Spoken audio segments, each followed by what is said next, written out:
pero sobre todo la lectura entre los más pequeños, y por supuesto teníamos que tener dentro de estas actividades encuentros con autores, con autores como el del caso de hoy, con Pedro García Jiménez, que es muy conocido en el municipio, que también es un hombre del Renacimiento, que es escritor, pintor, escultor, hemos dicho que es músico, que ha sido también, que es actor y que ha llevado algunas de sus obras o algunas obras a la escena. Aquí en Pacheco quizá lo conocemos más por su parte en la que ha sido profesor de pintura, pero además ha sido asesor artístico en festivales de arte contemporáneo como el Imagina San Javier, y que, como nos ha comentado hace poco, pues ya lleva en su haber hasta cinco trabajos literarios, 5 novelas. Esta es la tercera, que se hizo en el año 2020 y que seguimos de gira con ella, y sé que seguro que está siendo un grandísimo éxito, y que tiene pues otras 2 más ahí a punto de salir. Yo le quiero dar las gracias a Pedro por haber pensado en Torre Pacheco, en nuestra biblioteca, para hacer esta presentación y promoción de su libro. Aquí tiene las puertas abiertas para todo lo que necesite. Esta es su casa. Y yo, antes de entrar en detalle con el libro, que él no lo pueda contar, porque a mí yo siempre tengo cierto interés con el tema creativo, lo que nos hemos dedicado un poco al arte, el proceso creativo para nosotros es algo fundamental, y ver cómo se pasa de esa primera novela policíaca en el año 2014 a una novela futurista que no tiene absolutamente nada que ver con lo que tenemos ahora, que nos traslada al Renacimiento. Y bueno, pues qué mejor que en un edificio con esas características renacentistas, con un autor renacentista, que nos cuentes. Muchísimas gracias, muchísimas gracias. Antes de nada quiero agradeceros con toda sinceridad, la asistencia. Me da mucho gusto veros de nuevo. Me hubiera gustado ver mucha más gente, pero bueno, lo que tengo que hacer es venir más, y así seguro que consigo ver a todo el mundo.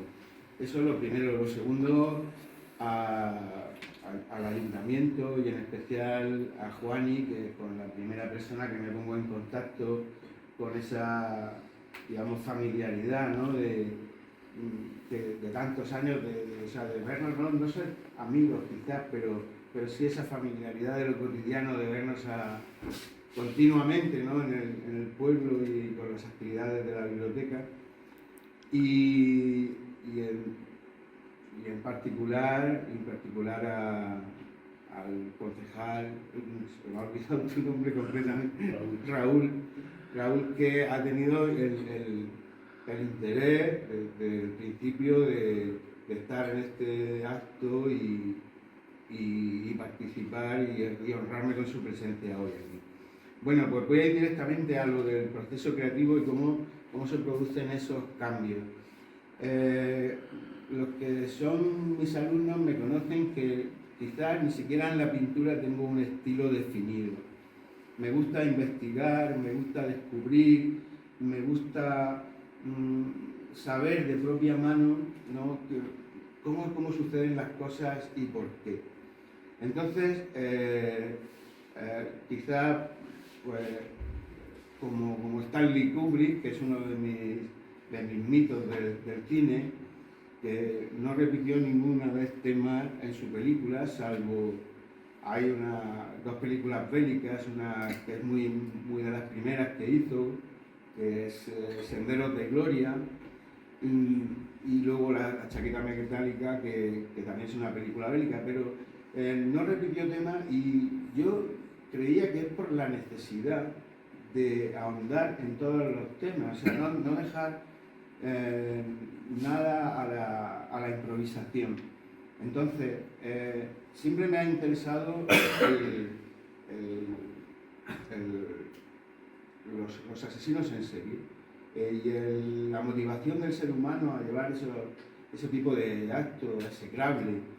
Y entonces quería escribir algo sobre eso para expresar lo que siento sobre eso. Entonces estudias y cambias pues opiniones, e incluso llegué a leer pues libros de texto de criminología de la universidad para saber pues eso, cosas que algunas veces cuando uno se mete en esas profundidades pues no conoce. Y sin embargo, cuando acabo, pues siento que ha quedado cerrada una etapa y que los caminos deben ser distintos.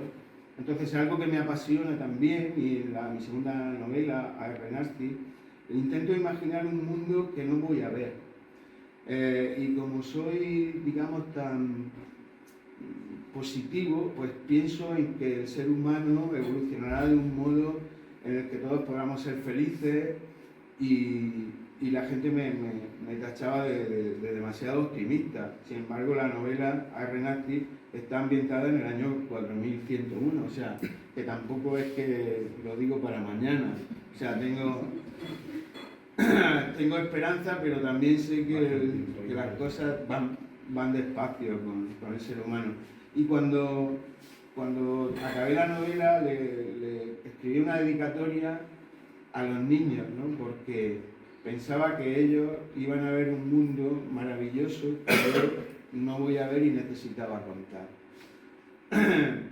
Y acabado eso, como te digo, parece que cierro un ciclo en el cual digo, bueno, esto aquí ya me he expresado y he contado pues mis sentimientos sobre el futuro que nos espera a la humanidad, y quizás no plasmar la realidad que veo futura, sino un deseo, ¿no? Un deseo de que las cosas sean así.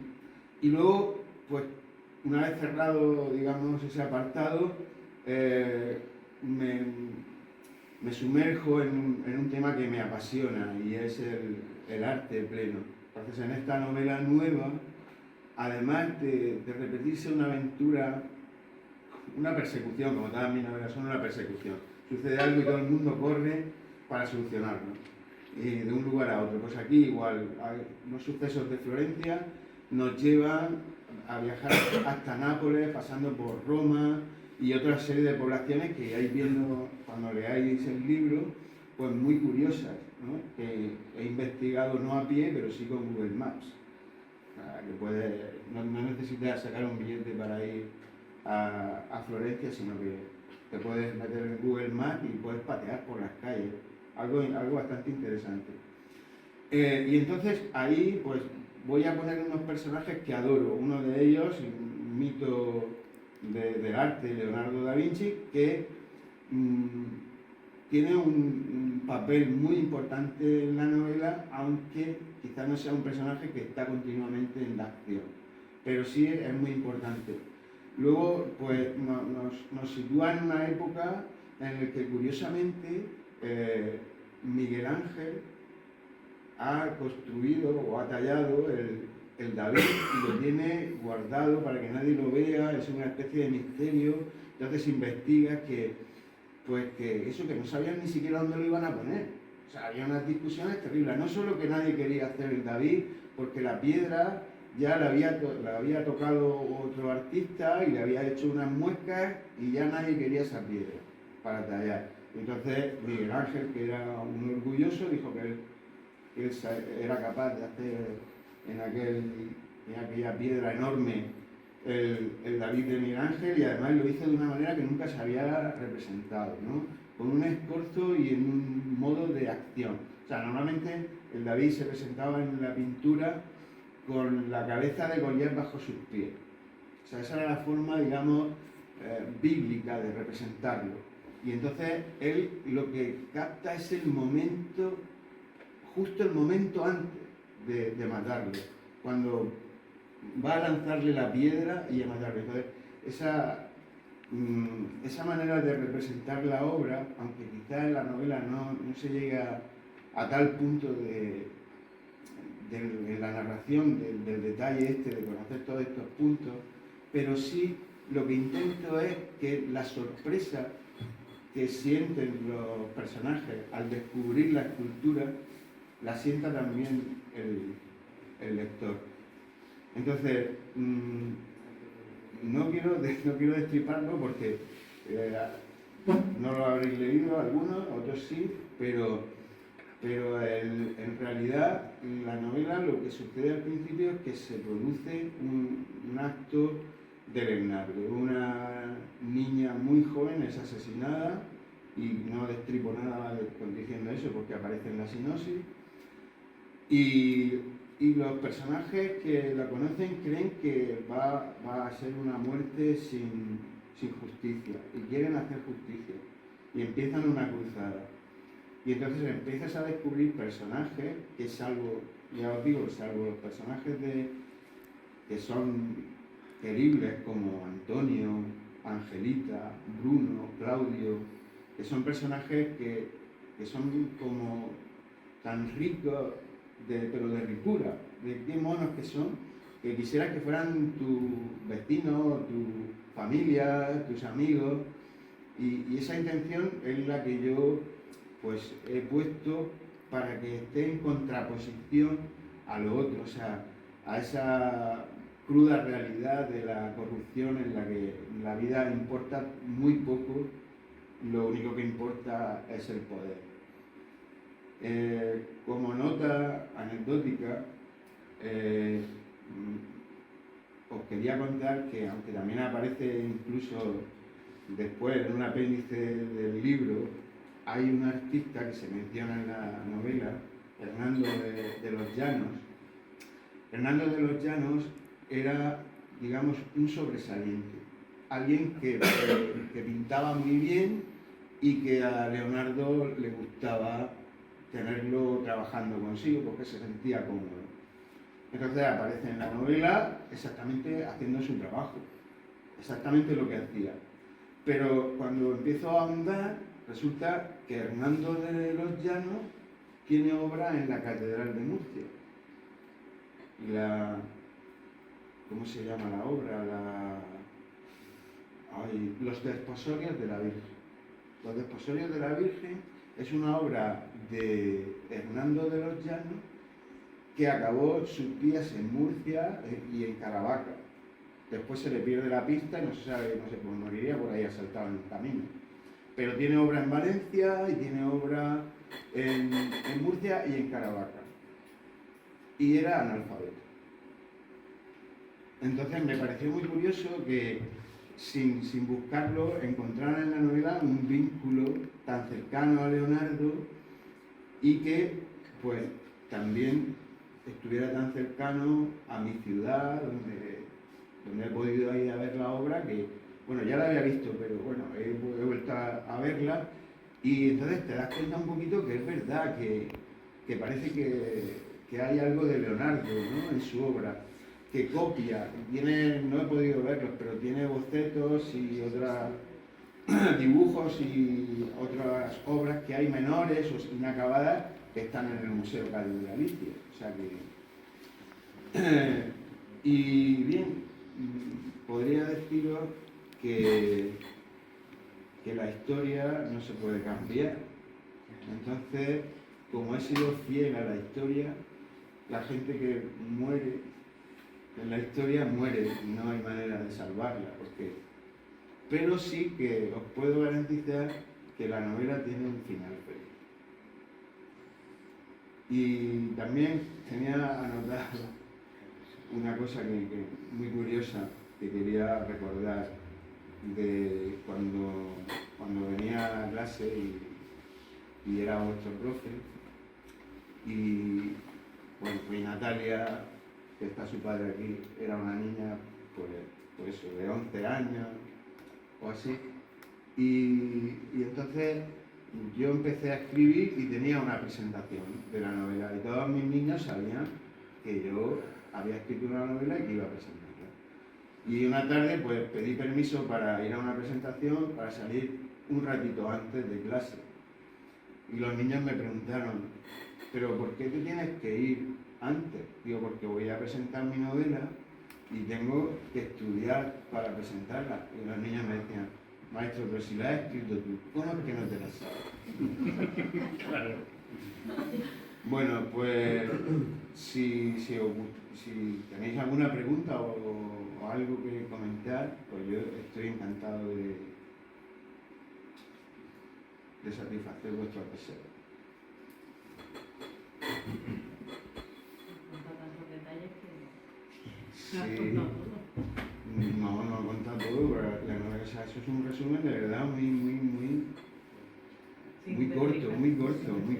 No se destripa nada, sino que más bien lo que intento es que asomaros al balcón, ¿no? Para que veáis todo lo demás que hay, todos los detalles sobre el arte. Ahora mismo no recuerdo en qué página, pero dice al empezar muy al principio: conocía perfectamente de sus dotes y sus capacidades como pintor e ingeniero, pero también podría realizar con exquisitez cualquier encargo del maestro: preparar temples, cocer, secar y moler pigmentos, pulir tablas y engalzarlas con clavijas de madera, o recolectar goma de cerezo para aglutinantes.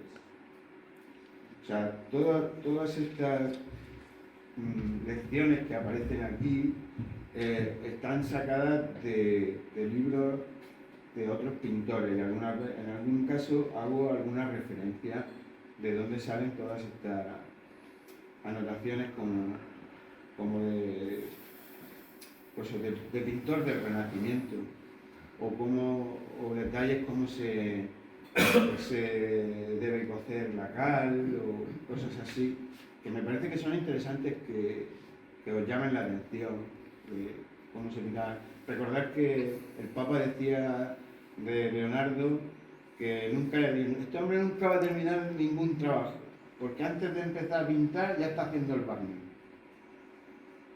Bueno, pues eso le pasó. Conocéis la última cena de Leonardo, que es un fresco muy famoso, que está muy deteriorado, pero mucho. Pero no es una cosa del paso del tiempo de los siglos, sino que empezó a deteriorarse antes de terminarlo. Cuando estaba terminando una punta del cuadro ya empezó a desconcharse la primera parte, porque hacía experimentaba. Y entonces pues se cometían errores porque no había una matemática, digamos, de la pintura, sino que pues los pintores experimentaban mezclando y haciendo pruebas y ensayo-error. Lo que pasa es que Leonardo, como era también muy egocéntrico, pues estaba muy seguro siempre de que era capaz de hacer lo que decía. Algunos políticos decían que era capaz, este señor es capaz de convencerme de que va a levantar el palacio y que va a pasar el río por debajo. Dice, y es que salgo de la reunión y me lo creo. Son cosas que están escritas de la época. Por ejemplo, a Hernando de los Llanos sabemos que existió y estuvo ahí por una factura de unas ventanas. Unas ventanas que Leonardo pidió que abrieran para tener luz suficiente. Pero en realidad lo que le ocurría es que no quería estar allí con Miguel Ángel. Él estaba pintando en una pared la batalla de Anghiari y a Miguel Ángel le encargaron la del frente. Y entonces él no quería estar allí. No quería estar allí, pues inventó que no había luz, que no la abría. Y varias veces le iban, el Gonfalinieri de Florencia lo iba a echar y decirle que no, que se fuera, que se lo encargaban a otro. Pero iba, le convencía, le contaba un rollo, le decía cosas como que iba a echar la cal en la pared y al mismo tiempo una máquina que lo iba poniendo y pintando, y se lo creía. Entonces él cogía su pasta y seguía. ¿Conocéis la anécdota que hizo una tarta? Le encargaron una tarta gigante para una fiesta y entonces le dijo, sí, voy a hacer una tarta para 300 personas, pero para que la celebren dentro de la tarta. Y entonces lo hizo una tarta llena de comida y de cosas y todo, pero muy gigante. Y por la noche pues vinieron las alimañas, pájaros, ratas, perros, cosas y se empezaron a comer todo. Y entonces pues cogió un caballo y se fue. Que ya lo están buscando. O sea que es un personaje, pues pensar que cuando estaban prohibidas hacer autopsias, él por la noche con un candil se iba a hacer una cosa prohibida, no sé dónde, encerrado, y diseccionaban cadáveres. una cosa que estaba prohibida. Y por eso le denunciaron, no por ese acto, fue por un acto homosexual, se cree, y lo denunciaron porque entonces se podía denunciar a cualquiera. El vecino te denunciaba, venía el alguacilillo y te cortaba una mano o lo que sea. Y lo que pasa es que como él tenía dinero y además contactos, pues nunca fue condenado, pero la cosa estaba muy mal. No tenéis ninguna pregunta que hacerme. Pero dice que tiene en el cajón 2 libros y bueno, estás esperando para presentarlos a algún concurso importante, el Planeta, por ejemplo, ¿se te ha pasado por la mente? Sí, claro que se me ha pasado, ya me lo han devuelto. Ah, bueno. No exactamente al premio Planeta, pero sí a un concurso de la editorial, que hace la editorial, porque la novela que he presentado es una novela de género fantástico. Entonces, pues lo he presentado al Tristana de novela fantástica y lo he presentado al Minotauro, pero me lo han devuelto. Bueno, no es que me lo han devuelto, sino que hagan el premio otro señor. Y nada, voy a seguir probando porque tengo fe. Es una novela que es un cuento maravilloso que se titula El único color de la memoria. Y viene a representar la idea de dónde van los personajes de los cuentos que nunca contamos. Entonces viven como en un mundo como perdido. Son personajes, bueno, pues por decir, yo decía a la gente, imagínate que nunca has leído Peter Pan. Nunca, porque no existe, nadie lo ha escrito. Y en mi cuento te encuentras a un señor Garfio que le dan miedo a los cocodrilos y no sabe por qué. Porque entiende un poquito de qué va la idea. Pero en realidad ese cuento fantástico tiene una base real, ¿no? O sea, no está sucediendo porque sí, sino que al final se convierte en un drama humano, ¿no? Porque todos esos personajes de esos cuentos que nunca has contado están dentro de una mente y a esa mente le sucede algo y por eso hay una controversia dentro del cuento. Los personajes no saben por qué y durante la acción se lo preguntan por primera vez en su vida por qué. En fin. Y la otra es una comedia absurda, un homenaje, digamos, como a Berlanga, que se titula El hijo de mi padre, Habemus Pandemia. Es una historia fantástica también en la que Dios se queda durmiendo y despierta y ve que no ha servido de nada todo lo que ha hecho, sacrificar a su hijo, y entonces pues le da la vena de mandar otro, y en el cielo se arma un jaleo que no tienen nada escrito en la Biblia de un segundo Mesías, que si ahora los judíos se van a molestar, que si no... Y entonces pues Dios, como es omnipotente, dice me da igual lo que penséis, y van a hacer en el 92 mi segundo hijo en Barcelona. En el 92. Coincidiendo con la Olimpiada, Y con la Expo. aparece el cometa Swift-Tittle, que es el que provoca las lágrimas de San Lorenzo, porque es un cometa en línea de colisión.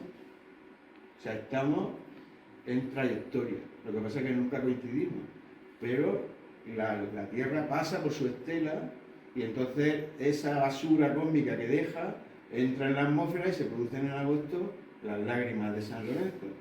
O sea, todos los meses de agosto coincidimos en la línea de colisión del cometa Swift-Tittle y se vio en el 92. Entonces aproveché ese momento, que además me da la oportunidad de que hoy en día tendría a ese hijo edad de predicar. Entonces lo trasladó al futuro, pero ese hijo de Dios que nace en Barcelona es un yonki, un perdido, y como es el Mesías, en Barcelona le llaman Messi.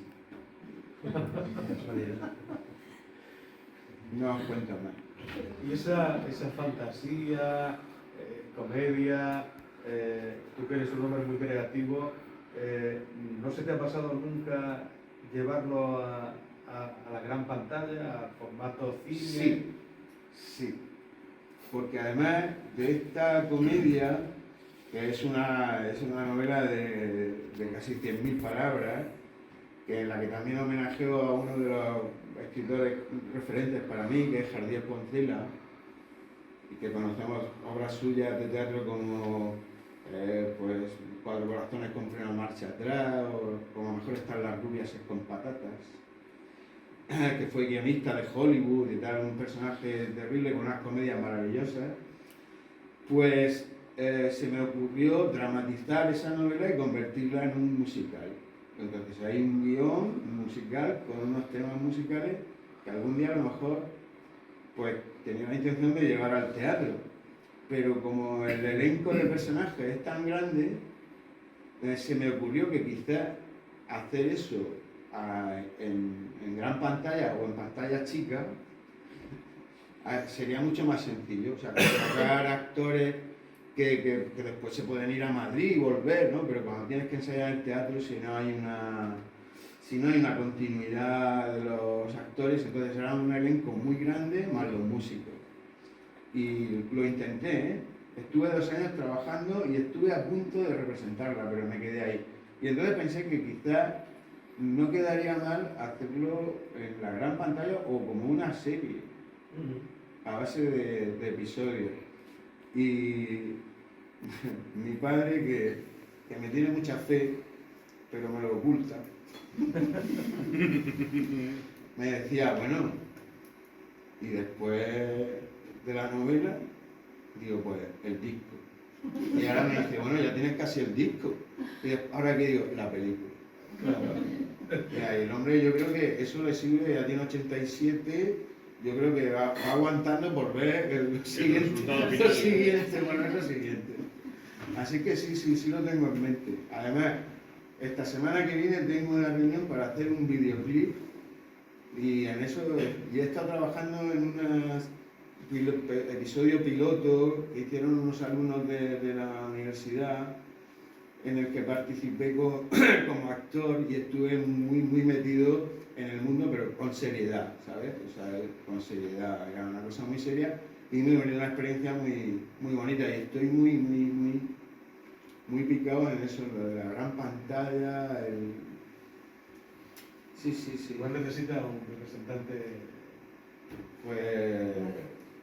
o alguien que conozca muy bien el mundillo del arte, de la comedia, lo tienes sentado muy cerca de ti. Igual podría él abrirte alguna puerta. Pues nada, Se sí. puede tocar. Claro que sí, es cuestión de hablarlo delante de una buena vianda y un buen maridaje, ¿no? ¿Cómo mejor saber las cosas? Yo tengo una pregunta sencilla, pero en cuanto a tu novela y a la otra que nos estás estudiando, hay un trabajo de documentación enorme para ir reflejando una historia real, pero que a su vez cuenta una historia de ficción con personajes reales y con personajes de la ficción. Dentro de esos personajes ficticios, ¿cuánto hay de Pedro? Pues mucho. Mira,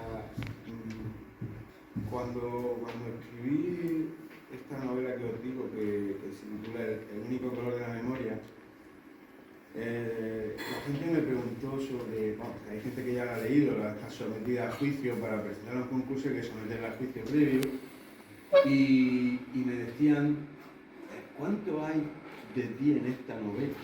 Y entonces yo le dije, en mi novela estoy yo siempre, pero esta última novela soy yo. Mira, hay un personaje que, Antonio, pues que quizás envidio en él su mata de pelo, ¿no? Entonces, a lo mejor ese Antonio soy un poco yo, pero con más pelo. Luego, Angelita es una niña que se ve envuelta en pues son unas circunstancias que no puede controlar, pero lleva el arte dentro hasta tal punto que se convierte en un artista, veladamente, pero se convierte en un artista. Luego hay un personaje que viaja en la comedia del arte, ¿sabéis? La comedia del arte, los carromatos esos de los actores que van de pueblo en pueblo y tal, que es algo que, bueno, se estudia a partir de 1530 o 40, aparece la comedia del arte. Pero aquí aparece mucho antes en mi novela porque creo que no es una cosa que sucede de un día para otro, que se debe fraguar. O sea, que para que existan unos comediantes que se trasladan, y muchas compañías de comedia de arte que se trasladan de un pueblo al otro, tiene que haber habido una primera, una segunda, que son los pioneros, ¿no? Y yo, pues, entonces, en esos personajes hay uno muy curioso que representa las mujeres, o sea, los papeles de mujer, porque entonces no había mujeres en las compañías de arte, entonces había un hombre que entonces en este caso parece como afeminado, pero en realidad él no es afeminado, es que es transexual. Entonces he querido que mi sentimiento, porque yo tengo un hijo transexual, y entonces yo he sufrido, digamos, un cambio, ¿no? Yo pensaba que era una persona muy tolerante, y de pronto mi hijo con 18 me dice, o mi hija, entonces me dice, papá, soy un hombre, y el mundo se me acaba. Aunque yo era muy tolerante, el mundo se me acaba porque el miedo me abruma y hago una especie de duelo de 48 horas llorando escondido para que nadie me viera. Y de pronto dije, quiero a mi hijo aunque sea un tomate. Y entonces, al final yo tengo que contar eso ahí. Quiero que la gente lo entienda. Entonces, algunas veces los personajes, o la mayoría de las veces, hablan por mí. Y en otras me responden a las preguntas que tengo. Y leí el Boccaccio para escribir la novela. Ya lo había leído, pero lo leí porque estaba buscando una historia para mis comediantes que tuviera sentido y que fuera sacada de la novela. Pero de pronto empiezo a leer y ninguna historia me cuadra, pero de pronto digo, me lo he leído. Y inventé una historia pues que no aparecía en el libro de Boccaccio, pero que me parece que es una historia que al final refleja eso, ¿no? Esa experiencia de haberlo leído, que es tan emocionante. Entonces, claro que tiene el libro, los personajes tienen mucho de mí, porque eso, voy contestando, hablando, expresando lo que siento y respondiendo. Y me ha parecido muy interesante lo de los medios de comunicación y televisión y arte que hable con él. Me ha parecido muy bien, se me ha quedado ahí. No te olvides. Llegaremos. Sí, yo creo que sí, porque esto es muy divertido. Os tendré que invitar a que vengáis a mi concierto o a lo mejor tenéis aquí algún local que hace música en directo, que trae grupos y tal, a lo mejor podemos venir. Bueno, lo vemos. Aquí hemos hecho actuaciones en directo con motivo de la presentación de alguna actividad del Día del Libro. Sí. Pues nada, entonces lo que tengo que hacer es invitaros a que vayáis a vernos al Corte Inglés y ya veréis que, o sea, que es una cosa preciosa, en fin, que yo me siento muy orgulloso porque han creído, y aunque yo no sé escribir música, han creído en mi música y estamos trabajando pues eso, en algo que me parece un proyecto muy interesante a futuro, incluso. Ahora mismo solo somos 3, voz, piano y percusión, no batería, sino percusión dedicada, esa acústica. Y estamos en tratos con contrabajistas, con otras personas que más adelante se podrían unir al proyecto y hacer una banda importante, mucho más famosa que la del Wyoming. Cosa importante que nos queda para que luego Sí. Leo lo ponga en su espacio. ¿Dónde lo encontramos, aunque nosotros ya tengamos el web? Pues el libro se puede comprar prácticamente por online. El otro día en la Casa del Libro alguien me preguntó, le di la dirección para comprarlo en Casa del Libro online y en 2 días llegó a Córdoba. Me dejó bastante... Y entonces se puede comprar el Corte Inglés en la Casa del Libro físicamente. Probablemente esté en otras librerías que yo ahora mismo no conozco el nombre, pero seguro que hay más librerías en las que está a la venta. Sin duda, nos ha pillado un momento de que estamos cambiando de distribuidora. Ah, Y es estamos un periodo cambiando de distribuidora, de pero- transición y a lo mejor fallamos en ese sentido. Pero vamos, es una cosa que se va a solucionar en cuestión de semanas. Pero vamos, ya os digo yo que... Pero en todas las librerías de la región de Murcia debe haber. Sí, sí, sí. Pues ya digo que además online, yo hace muy poco, un par de semanas, me lo pidieron y le dije, le mandé el enlace de Casa del Libro por internet y además me escribieron, ha llegado en 2 días a Córdoba. O sea que funciona bien la distribución. Aunque hayamos tenido que estar para que funcione mejor. Muy bien, gracias. Bueno, gracias a vosotros. Hasta luego. Venga, me toca.